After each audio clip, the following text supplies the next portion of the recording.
Hello guys, कैसे हैं आप लोग। उम्मीद करता हूँ कि आप लोग ठीक होंगे।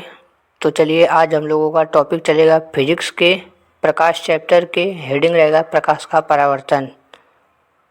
तो प्रकाश के परावर्तन के अंदर बहुत सी अच्छी अच्छी बातें जानेंगे हम लोग। तो प्लीज़ वीडियो को मूव मत कीजिएगा और लास्ट तक ज़रूर देखिएगा। हेडिंग हो गई प्रकाश का परावर्तन।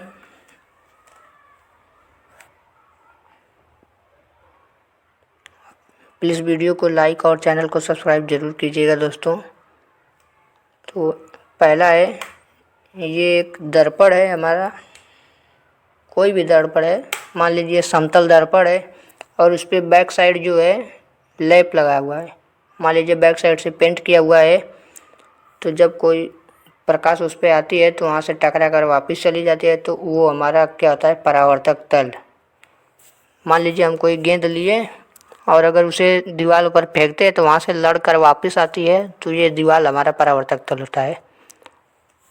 और ये मान लीजिए कोई प्रकाश किरण यहाँ से आ रही है, मान लीजिए कोई टॉर्च यहाँ से जल रही है, तो प्रकाश किरण वहाँ से आ रही है। तो जो प्रकाश किरण आती है उसे क्या कहते हैं, आपतित किरण। आने वाली प्रकाश को आपतित किरण, आपतित किरण। और ये दर्पण के पीछे जब लेप लगा हुआ है तो प्रकाश टकरा कर वापिस चला जाता है। तो जब जाने वाले को कहते हैं परावर्तित किरण। ये जो आया तो आपतित किरण और जब गया तो परावर्तित किरण होगा। ये हो गया हमारा परावर्तित किरण।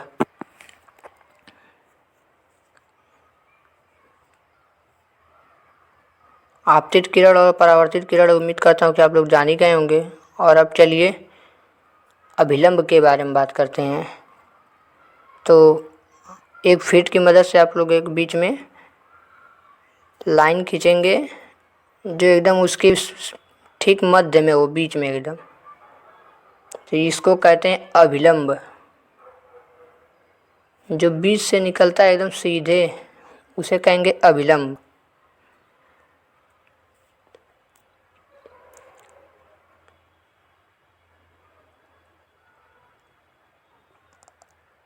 अब इसके आगे हम लोग पढ़ेंगे आपतन कोण क्या होता है।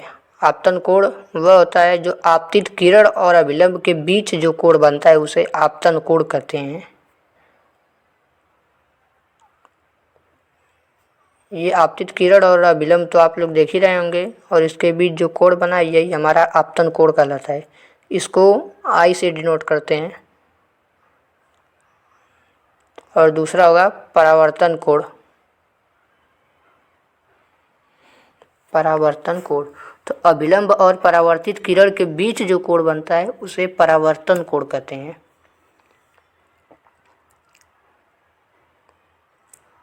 ये अभिलंब और परावर्तित किरण के बीच के कोण को परावर्तन कोण कहते हैं। आप लोग चित्र को अच्छे से बना लीजिएगा और इसे आर से डिनोट करते हैं। इसको आर से दिखाते हैं और आपतन कोण को आई से दिखाते हैं। उम्मीद करता हूँ कि इतना तो आप लोग अच्छे से जान ही गए होंगे। तो चलिए नेक्स्ट हेडिंग की तरफ चलते हैं। नेक्स्ट हेडिंग है हमारी प्रकाश परावर्तन के नियम। ये बहुत इम्पोर्टेंट हेडिंग है। ये ज़्यादातर परीक्षाओं में पूछा जाता है, तो आप लोग कंफ्यूज मत होइएगा। ये बहुत ही ज़्यादा महत्वपूर्ण हेडिंग है।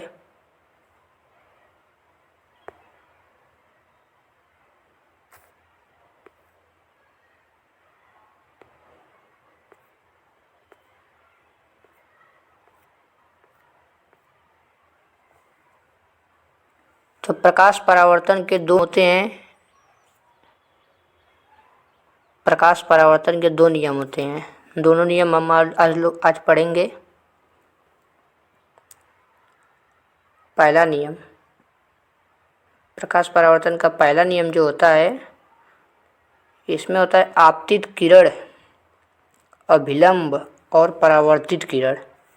ये चित्र में आप लोग ऊपर देख ही सकते हैं कि आपतित किरण, अभिलंब और परावर्तित किरण ये तीनों एक ही समतल दर्पण पर एक बिंदु पर मिले हैं एक साथ।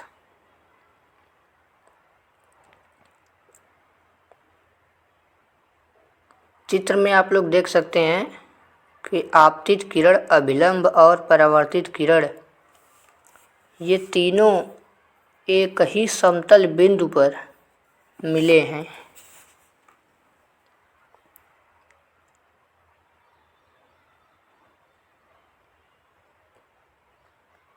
इसमें कंफ्यूज नहीं होना है आपको, क्योंकि आप चित्र में देख भी सकते हैं कि हाँ तीनों एक ही बिंदु पर मिले भी हैं। ये प्रकाश परावर्तन का पहला नियम हो जाएगा हमारा। और दूसरा नियम क्या है? दूसरा नियम यह कहता है कि आपतन कोण और परावर्तन कोण सदैव एक दूसरे के बराबर होते हैं। आप लोग चित्र में देखकर समझ ही जाएंगे कि यहाँ बराबर होते हैं। आपतन कोण